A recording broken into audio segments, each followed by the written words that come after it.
my name is Allie and welcome to my channel, and today I'm going to be reading one-star reviews of some of my favorite books. So just as a quick disclaimer, I don't want to offend anyone by this video or make it seem like I'm trying to call out anyone. I'm not going to name names. It's really not that big of a deal. I'm not offended by any of these one-star reviews. It's all in fun and whatever, but it's not a big deal. It's just for fun. No big deal. I also kind of want to do a video like this where I read 5-star reviews of books I've DNF'd because I think that'd be really interesting. And I just think it's interesting to hear some different opinions about things you either liked or disliked. So we're gonna start with this book, which is, as you guys know, one of my all-time favorite books, Stalking Jack the Ripper. So we're gonna start off reading some of these 1-star reviews. And I'm gonna scroll down. So right now, Stalking Jack the Ripper has a 4.02 average rating, which is pretty good, and that's out of 26,918 ratings. This is one of my favorite reviews. I've read this one a few different times. Well, I've read this first sentence a few different times, and the first paragraph sentence is, I originally gave this 2 stars, but the more I thought about it, the more pissed off I felt. Stalking Jack the Ripper is what happens if you drop a girl with 21st century feminist ideas in the Victorian era. Everything about Audrey Rose, from her speech to her actions, screams 2016. And I think I talked about this once in a vlog where I was trying to film this video and then it just never really happened. And I'm just what? I just love that everyone thinks that our ideals of feminism and stuff like that just popped out of nowhere in 2016 and that's it. No one had ever thought of these things before then. We were the first ones. We're so special and we're so smart and no one ever thought of these before. Oh my gosh, I can't believe it. No, that's not how it worked. I can promise you it's not how it worked. I've taken so many history classes. I've taken American women history classes and I can tell you not how it worked. Oh, here's a short one. I give up. I'm done. I've been trying to read this book and get into it for over a month, in all caps, and it just isn't doing it for me. I try and give books around 100 pages to pull me in somewhat before giving up, and it took me so long to get to that point alone. So far, this book has been incredibly boring, slow-paced, and the writing is average at best. 1 star. I asked people this on my Twitter if they rate their DNFs, and I was surprised that people actually do rate them quite often. I'm not the type of person to rate a DNF unless I get literally to the last chapter and I'm I cannot do this. And that's only happened once before, and that was with Red Queen.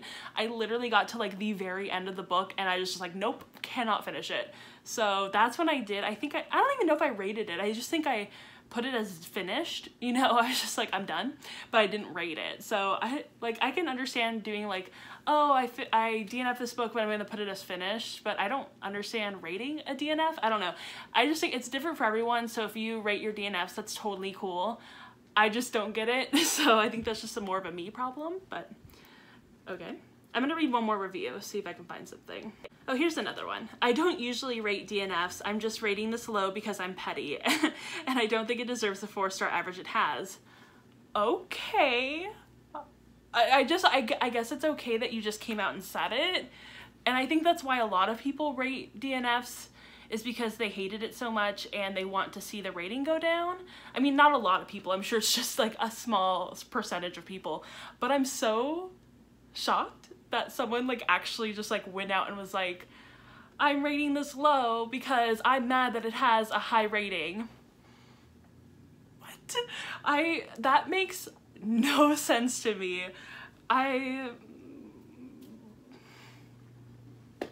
Oh wow, I gotta continue with this review.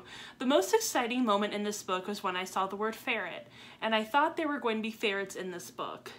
The most disappointing moment in this book was when I realized the word ferret was used as a verb, and there were in fact no ferrets in this book. This review is honestly the most out of this world ridiculous review I've ever read in my life. I don't even know what to say about that. Reading comprehension who? I don't know, that's all I can think of to say. The next one I want to talk about is Hamlet by Shakespeare. I don't know if this is actually going to work, but we're going to see if there are any 1-star reviews. I'm sure there are, and we're going to read some of them. Okay, so Hamlet on Goodreads has a 4.01 average rating, and that is out of 628,856 ratings. Okay, so there are 11,505 1-star reviews. I'm so ready for this. Ooh, I love this. Okay. Well, comma, I'm an English literature student, and I absolutely love Shakespeare's plays. This is nothing unusual or exciting. Most English students live for Shakespeare. Actually, I know a lot of English students and a lot of English majors, and they don't like Shakespeare, which breaks my heart. But I find that I'm usually one of the only English majors that I know who really love Shakespeare, at least in my real life. On Twitter and stuff, I know a lot of people who study English or have studied English and they love it, but I mean, whatever. But so far I've enjoyed reading and studying everything of his that's popped up on the reading list until this came along. My reaction surprised me most of all. I never expected to find something of Shakespeare's that I not only dislike, but also detest. This is also one of his most revered plays, for a reason, and it's also considered one of his greatest tragedies, for a reason. So I'm somewhat dumbfounded at my reaction. This play was frustrating, annoying, and damn right revolting. I think this guy wrote this review based off of my feelings for the Hamlet adaptation that is very, very popular, very revered. It's a childhood classic. It's The Lion King. I personally hate The Lion King, which is so, like, mind-blowing because I love Hamlet and The Lion King is based off of Hamlet. So, you know, but I do love Lion King 2, Simba's Pride. It's based off of Romeo and Juliet. That's a good Romeo and Juliet retelling. That's all I'm saying. Now, I know what you're thinking. Who has the right to actually criticize this masterpiece? Well, no one does. Objectively speaking, it is, of course, a work of sheer brilliance. But that doesn't mean I have to like it or enjoy reading it. I love that. I love this guy. I love that he's like, yeah, this is like a great, yeah, culturally important and awesome, but I've chosen to dislike it, and I've chosen to go with that. I mean, great. I think it's a wonderful opinion to have. I love this. Oh my gosh. I love it. That's, okay, blah, blah, blah. And I appreciate that, blah, blah, blah. However, Hamlet is one of the most idiotic and self-obsessed characters in creation. His inaction defines him as a tragic character, but to my mind that's just silly. He caused his own death and the death of everyone in the play. Yes, again, this makes his inaction tragic, but it was also completely self-defeating. It bordered upon the absurd. The man needed a slap and a reality check. I just find him so unbearably frustrating. I love that because I love when people are like, his inaction, he was so inactive, and I'm like, the play only took place in the span of a really short time. It just seems like he was inactive because we keep hearing him talk for a long time. There's a lot of like soliloquies, and there's a lot of him like kind of like going back and then going forward and then going back and then going forward, but he's doing it in such a short period of time. It's not like over a span of a year or something, or span of like a few years. It's like, I don't remember what the time frame is. I think it's like maybe a week or so. Like, it's really short, but I mean, I get it. This book deserves 0 stars. Shakespeare killed off all characters like who the hell is left man? Bottom line, boring as hell. You know what? I respect that review. That is a great review. It's so true. He did kill everyone, but you know who is left? You know who's left? My man, Horatio. My man Horatio is left. And you know what? I love him, and he is going to tell everyone's story. He is going to advocate for these people, and I love him. He's wonderful. If it wasn't for school, I would never have read this book. I thought it was really annoying in the beginning that the book was like a script, but in the end, you got used to it, and it was special and pretty nice. Not really a book I would recommend, but I don't regret reading it because it's cult to read Shakespeare. I love that review. I love these reviews of Hamlet. Like literally the reviews, the 1-star reviews of Hamlet are like a gold mine. I love these so much. I want to be friends with this person. I love this next review. This play made me wish that I had drowned in a river instead of Ophelia. Same. Same. Hamlet was so whiny. The best part was when everybody kills each other at the end. Honestly, wow. Like I for some reason I am like kindred spirits with everyone in the 1-star reviews. Hamlet is a little bitch. End of story. Honestly, same. Hated it. These are not my kinds of books at all. Oh, that is, I respect that. It's not for everyone. Read for school. God, I hate Shakespeare. Honestly. Oh my god. Okay, so those were fucking fantastic. I literally loved it. The next book I want to do is Love and Gelato by Jenna Evans Welch. I think this book has the highest average rating out of all of them, and that's a 4.1 and that's a 4.11, and that is out of 28,401 ratings. So we're gonna go to the ratings. This is so heavy. Why is my freaking laptop so heavy? There are 285 1-star reviews. That's pretty low. I'm really excited. I read this one this year. I absolutely loved it. Thought it was awesome. Okay. This is not something I usually do. I don't write reviews, but I really have to get something out of my chest. Oh, this is interesting. I think that this is a very valid criticism. I am so tired of American authors writing books about Italy/Italian people without even bothering to double check what the hell they're talking about. So the main character is Lena. Really, is it supposed to be a popular Italian name? I don't think it's supposed to be a popular Italian name because she like is technically American. So I mean, I don't know.